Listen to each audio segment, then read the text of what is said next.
What's happening, people? It's the homie Smitster 400 coming at you straight off the Ave, and this is Smitster Reacts. Now, you know what we do over here, man. As always, salute to the subscribers, wherever you at, all around the world, new and old. And if you made it to this video, go ahead, give us a like and subscribe, baby. New content daily, back to the format. Look, salute to the co-hosts of the platform, my homie Sosa, the homie Mr. Dubbins, and Zenfi369, straight off the Ave fam. You know what it is. So today's content, or today's video rather, is coming from the Art of Dialogue. Salute the art, always been holding it down from day one. You found saying he interviewed Dee Dee Davis, aka Baby Girl from the Bernie Mac show. You found saying, and she got a lot to say about the Bernie Mac show. I've been seeing them pop up left and right. She talk about, you know, in this particular video, she's saying how the Bernie Mac show led to her insecurities. You found saying, and then she got some other ones talking about not being cool with the co-hosts and all that ish, which is what we can never tell as viewers. We can never tell what's going on set. All we see is the show that we love. You found saying, and look, rest in peace to Bernie Mac. I hope she not on here slandering the homie and nothing like that. But without further ado, man, we gonna go over here, tap in. Y'all make sure y'all go over there and check out the homie art. Subscribe to everything he got going on. Dope interviews as always. And yeah, like I said, without further ado, let's get it.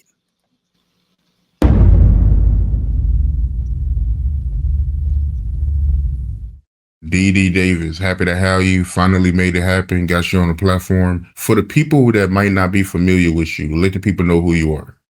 Okie dokie. Well, my name's Dee Dee Davis. I played Baby Girl from the Bernie Mac show. Born and raised in Chicago. I've done other things, but mainly, like, the main thing that I did was my role as Baby Girl. So. And take me through that. Like, how did that come about? You getting a role in the Bernie Mac show, you playing his niece. Well, me and my mom put me and my sister into modeling, and we used to do competitions and things like that. My sister got scouted for an episode of the Power Rangers. And I remember being on set and I was like, oh, I want to act too. Apparently, I said this at the age of 3. I really don't remember. But my mom decided to put me into acting too. And I remember bits and pieces of the audition. Like, I remember I went there in like pajamas and little, was it bunny slippers and stuff? Because we were doing the nighttime scene. The 2 scenes we went over was the nighttime scene. And it was the scene when we were like, the bell didn't go ding ding when he needed some tissue. So I remember me and my mom went through that process. I remember like doing the lines and stuff like that. And the day of the audition, I remember I went into a room, went over the lines like I usually did with my mom. And it was a room full of like a bunch of men. And Bernie was the only black man in that room. He had on a nice suit. And I did it. I left. And when we were walking to the car, I remember that he came out and had a conversation with my mom. And I think it was just more on the like basis of like, oh, you from Chicago? Oh yeah, we from Chicago. I think we had like family members that went to the same church. And that's really what I remember from like that whole process. And then I remember like, I got it. And everyone was just going crazy. I remember my mom was like, yeah, got it. And I'm just like, yeah, what'd I get? Like, I really didn't even understand the whole process of the show when it first started. Literally thought that these people were my family members. And that is a very interesting fact. Never knew she was from Chi-Town, Chi-Town stand up. I got family out there out in Illinois, Kankakee, Aurora, Chi-Town, the whole area. Let's get it. But yeah, man, that's super dope. You know what I'm saying? She walked in, got a little you know, supernatural, what's the word I'm looking for? Organic audition. You feel me? And things turned out how they turned out. That's dope. Let's continue. At 4, they're talking about, oh, this is your Uncle Bernie, this is your Aunt Wanda. And I'm like, okay. So are these really my auntie and uncle? But those are just some of the like early experiences I remember. But they were at least sweet enough to like let me call them Uncle Bernie and like Aunt Wanda offset too. Just because I think it would have kind of taken me out of character if they were like, no, you got to call me just Bernie or anything like that, but they were nice enough to let me actually call them Uncle Bernie and Awanda. How often did y'all shoot? Was y'all shoot weekly, bi-weekly? How did that go? It was like a Monday through Friday, off on the weekends. I kind of felt like the hours you would go to school was like the hours I would be working. So wake up in the morning, go to set Monday through Friday, have the weekends off. We would have like summer vacation per se. We would go on a hiatus. And yeah, it was just like a normal like school day. Well, that was like my school day, honestly. Wake up, go to set, get ready, do my lines. If I'm not in the scene, go upstairs to my dressing room or go to school for a couple of hours. And it was regular 9 to 5.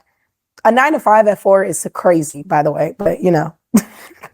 How was that like for you working with Bernie Mac? I heard you call him like a second dad to you. He taught you how to tie your shoes, ride a bike. How was that like being on set with him? I think that Bernie made a very warm atmosphere on set. Like it was very family oriented. Like he didn't necessarily teach me how to ride a bike, but they made an episode where I had to learn how to ride a bike. So guess I gotta learn. And also another episode when I learned how to tie my shoes. I actually had to learn to tie my shoes. But no, he was really like a father figure, mainly because it taped in LA. So me, my sister, and my mother lived in LA, and my dad stayed in Chicago. So we would just go back and forth all the time. So I really didn't feel like I had that male presence always around just because my dad was in another city. And so he was that presence for me, like really was like an uncle, or like, you know, give me advice on certain things. Like there's only so much advice you can give a little kid, but I feel like him being that for her at that particular time kind of came out into the show. Like that's what made it feel so, like when you go back and watch it, if you haven't watched it, I suggest you go watch the Bernie Mac show. But when you see her in those scenes, you kind of get that energy that he really is playing an authentic role. You feel what I'm saying? It really felt like, you know, as far as her particular character is concerned, it felt like that really was baby girl for real. You feel what I'm saying? I feel like he really looked at her like baby girl. Let's go. just him teaching me how to like snap my fingers in between scenes is just like one big takeaway I have for him. Or just the energy he would bring to set and make the comfortability like people had with him, the way he made. I've worked on another set. Nothing competes to the way he made everyone feel on set. Other sets, like the atmosphere of it, it really felt like a family. I heard, I don't know if it's true or not, but I heard that they put you on a meal plan. Not a meal plan. They didn't put me on a meal plan, but they was definitely like, all right, now you better calm down on that commissary. Apparently, I was getting too chubby, and you know, I was a kid. Like my mom used to call it baby fat. Like, but it was an issue for the network. Like me going up in sizes, or we're about to start a new season, and they pretty much have like all the type of clothes and sizes that I should be wearing. And then we're doing the fitting for the season, and it's just like, you went up. Oh, you're this size. Oh, you're that size. Oh, and I remember my mom tried to handle it the best way she could, as far as like, all right, like you gotta hone in on that snacking, or, you know, this ain't just eat whatever you want. So my mom definitely tried to get me to eat healthier, but that was an issue. That, you know, that really creates insecurities in a child at that, to kind of like be told that you have to watch what you eat because the network's not happy with your weight, you know, in so many words. But yeah, kind of started some problems and some insecurities, but it's okay now. We've gotten through it. That's understandable, bro. That's super understandable. I'm glad that so far there hasn't been any Bernie. It seemed like she's bigging up Bernie. Salute to that. You know what I'm saying? But as far as the network needing you to be a certain, because you gotta understand, like she's playing a certain character. You feel me? And like, when you start to get a little, you're not fitting what the character is. You know what I'm saying? Image wise, That's just how it go in these type of things. You feel what I'm saying? As far as entertainment, acting, all that is singing, even as an artist. If she was to be a singer, it'd be the same way. Let's go. I go to the gym now, so. So that led to your insecurities, them complaining about your weight. Oh yeah. Oh what? Yeah. I'm big on insecurities. Got a bunch of them, but my biggest insecurity has always been my weight. I just felt uncomfortable, and mind you, like my sister was always a very thin shaped, so it was just like dang. And I was always chubby, or I've always been like I've always been like a chubbier kid or things like that. So I think that was one thing. And then my mom trying to handle it and letting me know, like, you need to start watching what you eat. I think that was a thing as well. Like, I just had insecurities, or like people would look, kids are mean. They make fun of me. Like, I remember a kid was like, oh, I didn't know Dee Dee was pregnant in the front and the back. And I was like, sheesh, we're 8. We're 8. I'm a sensitive child too. So a lot of that stuff I brought up with me. I kind of feel like growing up in LA, it's different. Like LA, I feel like people looked at me like I'm overweight, I'm obese, things like that. I come to Chicago, I learned that I'm not fat, I'm just thick. And I was like, that's crazy, you know? I was finna say, nothing wrong with you, Shawty. You just thick for real. You feel me? That's all it is. Embrace that shit. Come on. But girls tend to feel that way anyway, so I can understand. And then when you in LA, come on, all them chicks is straight, you know what I'm saying, plastic for real. Let's go. But it's not as bad as it was. Like, looking back on it, I can make light of it just because, like, I know where I am now and I don't really hold that baggage anymore. That's terrible, man, for them to bring that up to your parents. Yeah, it's not like the network came to me and had a meeting like, hey, bro, you need to put down them snacks. It was just more of like, hey, let's reel it in. Is the way my mom presented to me. I honestly don't even know how it was presented to my mom. I just know how my mom was like, yeah, we're going to have to like cut some of that out. But that is horrible for a 6-year-old kid have to be worrying about what they look like or their body weight and stuff like that is completely unnecessary.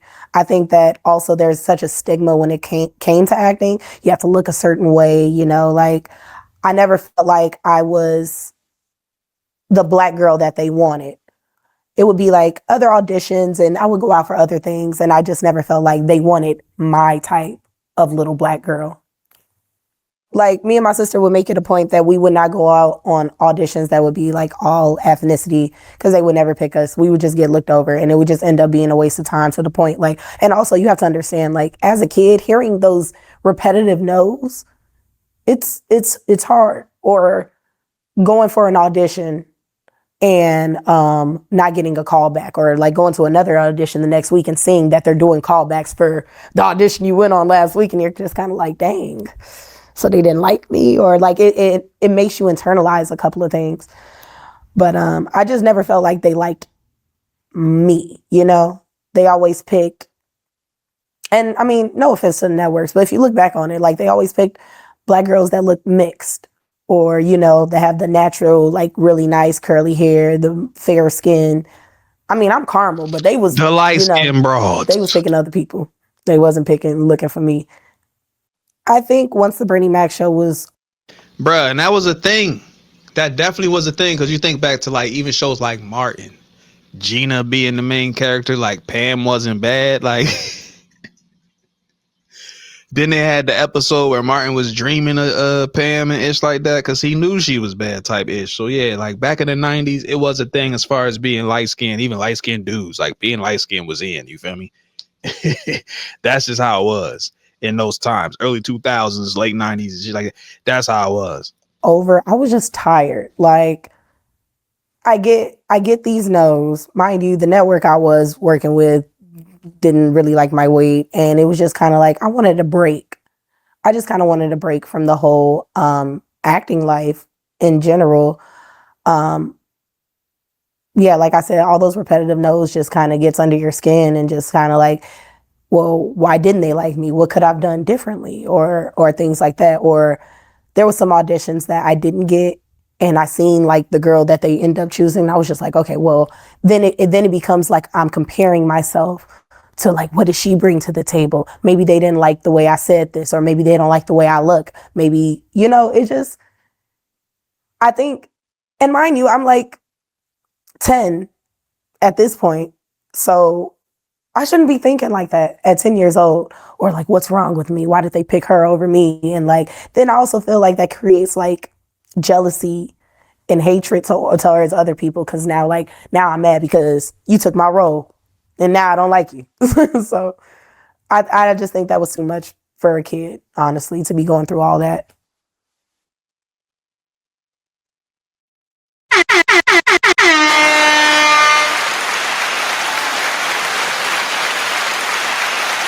Yes, sir. Make sure y'all tap into the Art of Dialogue. You find what I'm saying? Go subscribe, go like up the video, check out the interviews. I'm definitely finna check out the rest because look, shout out to Dee Dee Davis. You know what I'm saying? She got a dope vibe. She got good energy. You feel what I'm saying? She turned out to be a beautiful young lady. And yeah, bruh. Look, it was just dope content overall. You feel what I'm saying? And like she was presenting in her little, presentation. Or like she was saying, she definitely echoes the sentiment of a lot of young girls. You feel me? Girls come already like super insecure about a lot of ish. You feel me? Like that's really not even just girls. I feel like kids, teenagers in general, you feel me? They get to comparing themselves to other people. They don't really realize their own potential and it's like that. And like she said, when she was coming up, there was a lot of light skin, power going on as far as casting goes. You know what I mean? You could just go back and look at it. Just go back in time and just look at the shows and how they picked and cast certain people. You feel me? But look, overall dope interview. Can't wait to get into the next couple. Definitely going to. And look, if you made it to this point of the video, go ahead, give us a like and subscribe. Salute to the subscribers. You feel what I'm saying? And if you into this type of content, tap in, man. More to come. It's the homie Smitster 400. This has been Smitster Reacts. Peace and love wherever you at, all around the world. I'm going. Owie.